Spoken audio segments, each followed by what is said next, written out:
Hoy desde Scifiworld os traemos un especial de Michael Ironside, con motivo de la entrega a la Máquina del Tiempo. Lo recordaréis de películas como Scanners, V o Desafío Total. Así que dentro vídeo. Hello.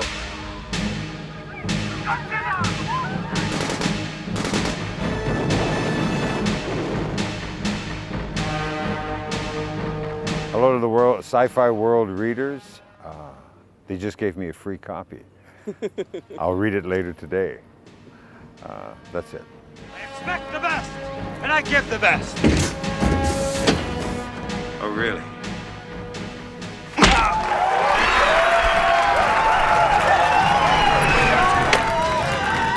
Pay attention.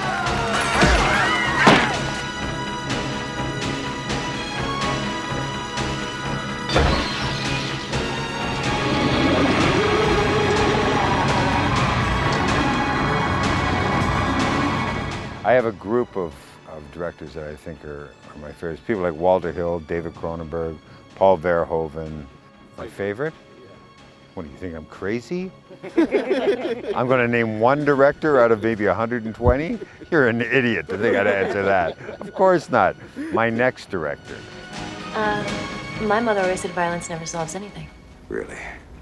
Most of the characters I've played over my career are very, very sick, very, very bad people. And they end up in a justifiable end. You know, it's kind of like a karma debt. The movie's not for political manifestos or for economic programs. I go into a dark room, I look through a window into somebody else's life, and I'm voyeuristically can relax and watch somebody else have a horrible day or a good day or a funny day and have a moment of joy watching somebody else. I go there to escape. I don't go there to be lectured. I don't go there to be told what's right or wrong, good or bad. I go there for a release. Scanners was in 1981, I think, 81. David does this fantastic subject matter, but you feel absolutely safe on his sets. If anyone has never met David Cronenberg, he's very, very normal looking, very middle class looking, but he's a safe, serious storyteller.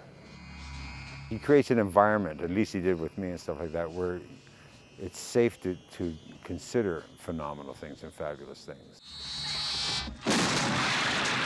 Scanners. You know they're remaking Scanners? Yes. With Eli Roth? I'm a little nervous about that.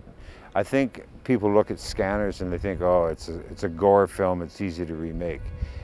If you're not David Cronenberg and you don't have that understanding of story, that story of father and son, there's a great line in it where my character says, just because you created me doesn't give you the right to kill me. Huge socioeconomic political statement. Now, if you don't understand those fine notes of storytelling and you think it's just about gore and throwing blood at the camera, it's not going to work. I wish Eli Roth all the best, but be careful, because he's going to be compared to, I think, a consummate storyteller, which is David Cronenberg. They just finished redoing Total Recall. They just shot that in, they asked me if I wanted to be a part of it, and I went, why? Why remind everyone how old I am? You know, it's like, but no, you're remaking things like Scanners and Total Recall, two exceptional storytellers, Paul Verhoeven and David Cronenberg. Be careful, because if you screw it up, they have evidence of how it's supposed to be done. Reluctant, sir. Find them. Get them. I know the first movie I remember was called, I think, Paradise Cove. I remember, I think, David Cronenberg, they asked David the same thing, and we both had the same memory. It was that the idea of being frightened and being alone as children was an absolute terrifying aspect. A horror movie I really like? Let Me In. Let me in. The original, the Swedish film. And watch it with subtitles. Don't watch it dubbed. The dubbing is horrible. It's Let Me In is very good. Yeah. And the original Thing. I haven't seen the new one, but again, they better be careful. I don't understand when you remake something that works so well. The Carpenter's good with, you know, Emmett Walsh and Kurt Russell and stuff like that. That's a good film. Now, again, if you're going to remake a movie, make sure you do a good job because people are going to go, you know what I mean?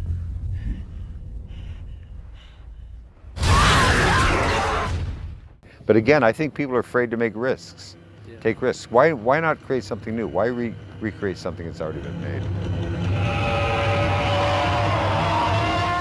The studio pictures are bloated, oversized remakes of films over and over and over again. How many Terminator 17 are we going to watch? I mean, even though I'm in Terminator 4, you can see that movie. And that was a good film, actually. Connor, we do this right. The war is over. Rather than take a risk on something new, they just really want a guarantee on making money back. It shouldn't be about that. Storytelling shouldn't be about money.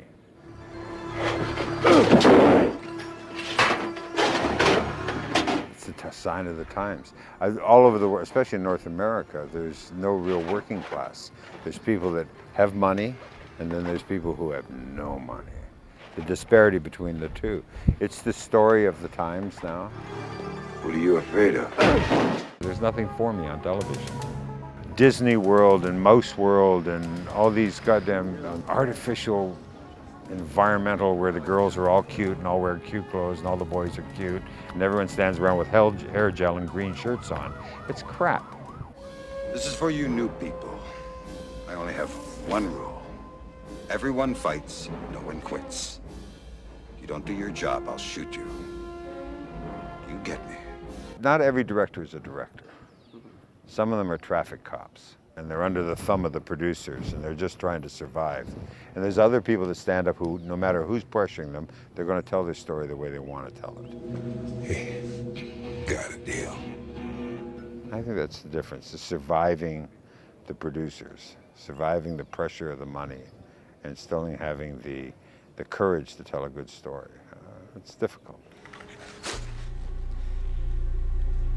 You're not going anywhere. People who have absolutely no understanding of filmmaking at all, making the decisions on what gets made. That's why the smaller films in the grassroots film industry is so important. You know, it's absolutely important that that be supported. I want to protect him, I want to protect me. Well, I can't do it, not without his permission, in case you get real pissed. Merv, it's okay. Honest. It's all about commerce. It's too bad. I'm old enough to know that money doesn't really matter that much. I know for anyone that's out there that is having problems with your mortgage, I'm having problems with my mortgage, or I can't make your car payments, I have that same problem, that it's not about money. This is going to end up on the web somewhere, and I'll never work again. You know? When I look back over my life, you know, I'm sitting there, it's what I'm proud of. I'm proud of telling the truth. That's what makes sense. It's a wrap!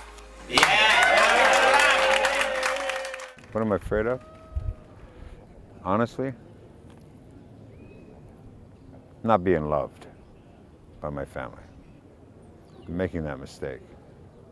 It was the same when I was a kid. It's the same now. It's what I protect most. The understanding that I love them and that they understand that.